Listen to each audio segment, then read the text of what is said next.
תודה רבה שעברתם להדרכה שלושת השלבים לנטרול חרדות ופחדים.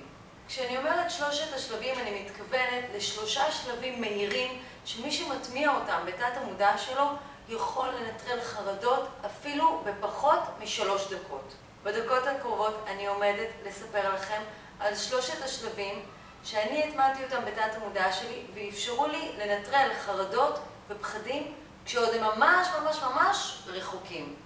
רגע לפני שאנחנו מתחילים חשוב לי לומר, יכול להיות שזה נשמע לכם פשוט לא הגיוני, אבל בדקות הקרובות אתם תיחשפו למידע שהוא לא בגדר נכון או לא נכון, הוא גם לא בגדר שחור או לבן, הוא בגדר עובד או לא עובד. אני מזמינה אתכם לאפשר לעצמכם להיחשף למידע חדש שיכול לשנות את החיים שלכם. אז תאפשרו לעצמכם לשחרר את המונח שחור או לבן ופשוט להיפתח לכלים חדשים שיאפשרו לכם לחיות חיים יותר קלים. ודבר נוסף לפני שאנחנו מתחילים, חשוב לי לציין שמדובר פה על כלים שלקוחים משיטת ה-NLP. שיטת ה-NLP מבוססת על 3 תחומי מדעים: נוירולוגיה, בלשנות ומדעי ההתנהגות. ובעצם זה אומר שברגע שאנחנו מוצאים את המבנה של התנהגות מסוימת, אנחנו יכולים לשנות את המבנה ולייצר התנהגות חדשה. אז בואו נבין על מה מדובר, ובתור התחלה בואו נבין מהו פחד, מהי חרדה ומה ההבדל ביניהם. ההבדל המהותי בין פחד לחרדה זה שבפחד אנחנו בדרך כלל יודעים ממה אנחנו חוששים, ממשהו עתידי שעלול לקרות או ממשהו שקרה כבר בעבר.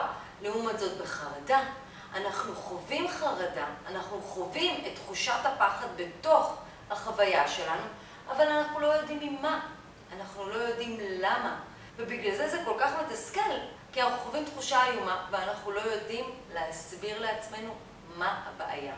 אבל חשוב לזכור, לפחד יש תפקיד מאוד משמעותי בחיים שלנו. הפחד הוא בעצם מנגנון שאמור לשמור עלינו. הבעיה היא שלפעמים המנגנון הזה מתקלקל. אפשר לדמות את זה לנורת השמן ברכב, כשהנורה מקולקלת והיא כל הזמן בעצם דולקת, ואז אנחנו כל הזמן חושבים שחסר לנו שמן, ובעצם אנחנו כל הזמן דואגים שעוד מעט האוטו עלול לעלות בלהבות. אז בעצם ברגע שאנחנו מתקנים את הנורה, אנחנו חוזרים לשלווה פנימית. אז רגע לפני שאנחנו עוברים לשלושת השלבים המלאים, בואו נבין מה עובר לנו בזמן התקף חרדה. הדבר הראשון, יש איזשהו גורם פנימי או חיצוני שגורם לנו לחוות את מה שאנחנו חווים. לא תמיד הוא מודע, בדרך כלל הוא אפילו לא מודע, אבל אם נאבחן אותו נוכל לשים לב שבדרך כלל זה יכול להיות או כשאנחנו פוגשים אנשים, או כשאנחנו תמיד בבית לבד, או בסופי שבוע אם אנחנו רווקים ואנחנו מרגישים את הבדידות העצומה. כל פעם לכל אחד יש איזשהו גורם פנימי או חיצוני אחר. לא תמיד אנחנו חייבים לזהות אותו בשביל לפתור את הבעיה האמיתית, אבל אם אנחנו מזהים אותו, אז זה עובד ככה. יש את השלב הראשון שהוא בעצם הגורם המעורר. לצורך הדוגמה, הגורם המעורר יהיה לראות אנשים שמחים שנמצאים ביחד ולהרגיש בדידות. השלב הבא היא פעולה. בעצם אנחנו אומרים, אוקיי, אנחנו נזכרים במשהו חיובי שגורם לנו להרגיש טוב. נזכרים במיטה שלנו, בבית המוגן והבטוח שלנו. האוטומט הבא הוא פעולה כיתובית. אנחנו אומרים לעצמנו, אתה כל הזמן נמנע, אתה חייב להפסיק להימנע כבר. ואז אנחנו מרגישים אשמים, אנחנו מרגישים לא בסדר, נזפנו בעצמנו. ואז באופן אוטומטי השלב הבא הוא השוואה. אנחנו משווים בין התחושה הטובה של להיות במיטה עם עצמנו במקום הבטוח והמוגן לבין תחושת האשמה. ואז אנחנו עוברים לשלב של סיפוק מיידי. אנחנו אומרים לעצמנו, למה לי לסבול כל כך? אני אכנס כבר למיטה והכל יהיה בסדר, אני ארגיש חם, מוגן ובטוח. ותמיד אנחנו שואפים לסיפוק והנאה. ואז אנחנו חוזרים להרגל, להיכנס למיטה. ברגע שיש לנו כלים לנטרל את החרדה או את הפחד, או כל הרגל אחר דרך אגב, כבר בהתחלה, ברגע הראשון שאנחנו מזהים שזה רק מתחיל טיפה להרגיש כאן לא נעים, אנחנו בעצם מנטרלים את כל שרשרת העיגון הזאת שהוטמעה בתת המודע שלנו. אז בואו נגלה את שלושת השלבים איך לנטרל חרדות ופחדים לתמיד. שיטת שלושת השלבים זהה מאוד לרמזור. כמו שהרמזור אומר לנו לעצור כשהוא מראה לנו אדום, להתכונן לנסיעה כשהוא מראה לנו כתום, ולנסוע כשהוא אומר לנו ירוק, ככה אנחנו יכולים לעבור את שלושת השלבים בבטחה ולדעת מתי מתחילה החרדה אנחנו צריכים לעצור, מתי אנחנו צריכים להתכונן ולתרגל, ובעצם לעשות איזשהו תהליך, ובאיזה כלי הכי נכון לנו לתרגל, ומתי אנחנו יכולים לתת אור ירוק ופשוט לנסוע. פשוט לשמר את השינוי ולתמיד. אז בואו נעבור על זה בצורה קצת יותר עמוקה. השלב הראשון הוא מודעות למצב. בעצם, איך להפסיק את המלחמה הפנימית הזאת בין החלק שבתוכנו שמאוד רוצה את השינוי, רוצה להרגיש טוב, רוצה להרגיש בסדר וכבר להתקדם ולעשות את כל הדברים שהוא רוצה, לחזור לחיים של ביטחון, שליטה ורוגע. ומול החלק השני שבעצם כל הזמן חושש לצאת, חושש לעשות, חושש להיפגע, חושש לקבל את ההתקף חרדה הבא. בשלב הזה אנחנו מבינים איך כל אחד מהחלקים האלה עובדים ויוצרים בעצם שלום פנימי שגורם לנו למודעות למצב ולהרגיש בחזרה בטוחים, שלבים ורגועים. בשלב הזה אנחנו מגלים מהם המחקרים הרפואיים והוכחות של מה החרדה היא באמת מבחינה פיזיולוגית. ואני אגלה לכם סוד, אחד ההוכחות הכי מעניינות זה שבעצם אף אחד מעולם לא באמת מת ואפילו לא התעלף מהתקף חרדה. אז בעצם כל הלחץ שלנו וכל התחושה הזאת היא רק פיזיולוגית והיא מלחיצה אותנו, אבל היא לא באמת יכולה לגרום לנו לאחד מהדברים שאנחנו חושבים עליהם. מעניין, נכון?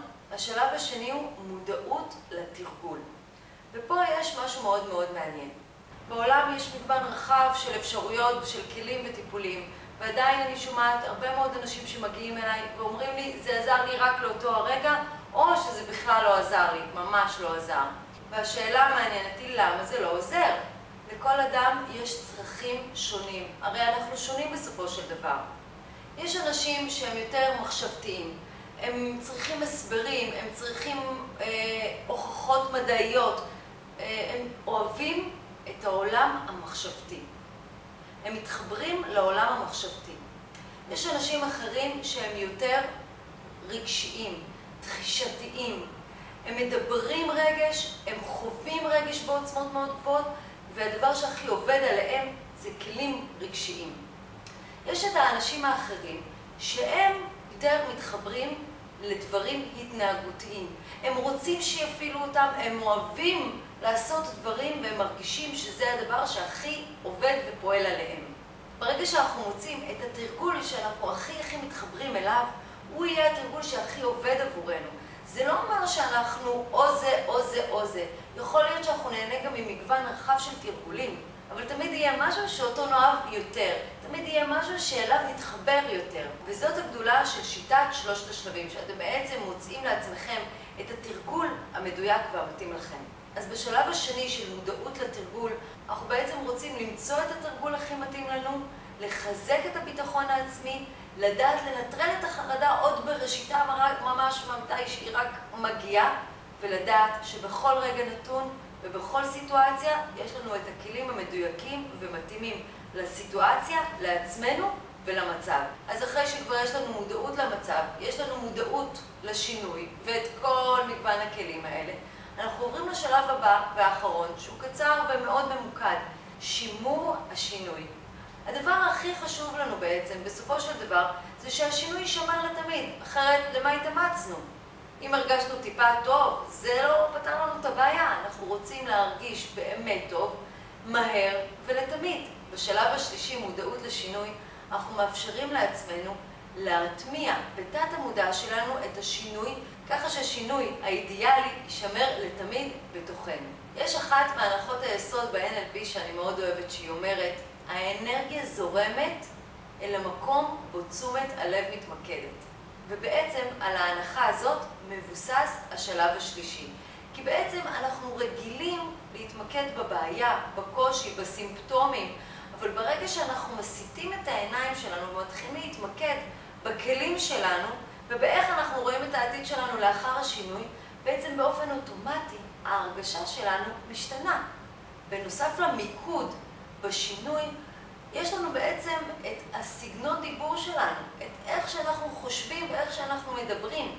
וגם כאן אנחנו מדברים בדרך כלל על הבעיה, נכון? ברגע שיש לנו את השאלות הנכונות איך להפוך את הבעיה לפתרון, ואני קוראת לה שאלת הקסם. יש שאלה ספציפית שמאפשרת לנו ממש לשנות את קו המחשבה שלנו בן רגע אחד, ממש בן רגע אחד. אבל בשביל להבין אותה צריך להבין עוד כמה דברים, ואת כל הדברים האלה יש בתוך הערכה לנטרול חרדות, להדליק את האור. כשיש לנו כלים לתפעל מכשיר כלשהו, אנחנו יכולים לתפעל אותו. אם יש לנו בבית מחשב עם תוכנת וורד ואקסל וכל התוכניות, אבל אנחנו לא יודעים להשתמש בהם, אז מה זה שווה? לא נוכל לתפעל את המחשב. המחשב ימשיך לעמוד שמה ולעלות אבק. אותו דבר בדיוק. אנחנו צריכים כלים שמתאימים ומדויקים לנו על מנת להצליח ולשנות את החוויה שלנו. אז בואו ניקח דוגמה קטנה מאחד התרגילים שממש אני מעבירה גם בקליניקה וגם בערכה לנטרול חרדות. אנחנו נעשה את זה ממש בהסבר, אנחנו לא ממש נתרגל, אבל רק שתבינו רעיון אחד מתוך הרבה מאוד אפשרויות. אז בואו ניקח סיטואציה שבה אתם חוששים מהחרדה שתבוא. בואו תיקחו לעצמכם איזושהי סיטואציה עתידית שאתם חוששים ממנה, סיטואציה שממנה אתם חוששים שהחרדה אולי תתקיף אתכם פתאום ולא תדעו מה לעשות. ודמיינו את עצמכם פה בהווה, וכאילו שיש איזשהו קו דמיוני, פה העתיד ופה העבר שלכם. ופה בין ההווה לעתיד יש איזושהי סיטואציה שממנה אתם חוששים. זה יכול להיות עוד יום, יומיים, שבוע, שבועיים. דמיינו שיש פה איזושהי נקודה. ועכשיו דמיינו כמה אתם חוששים מהסיטואציה הזאת היום, מ-1 עד 10.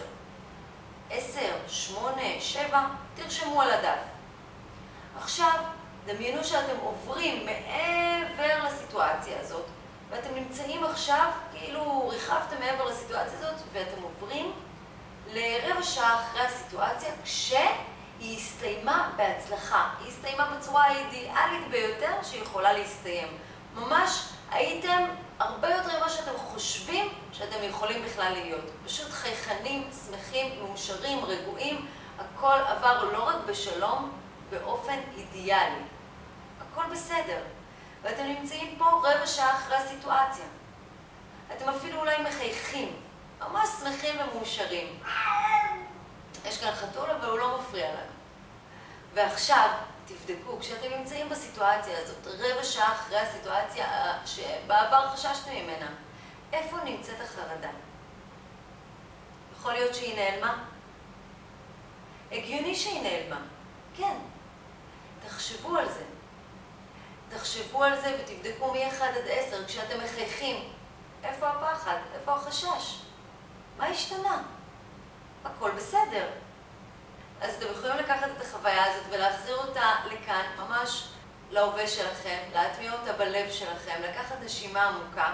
ואם אתם רוצים עוד הרבה כלים מעניינים, פרקטיים, ואפילו מחשבות חיוביות שאתם יכולים להטמיע בתת המודע שלכם, כדי לחשוב נכון, לחשוב חיובי, לשאול את השאלות הנכונות ולתרגל עם הכלים המתאימים לכם, אני מזמינה אתכם כבר עכשיו ללחוץ על הכפתור כאן ולעבור לכל הפרטים על הערכה להדליק את האור ואיך אתם יכולים כבר עכשיו להרגיש הרבה יותר טוב.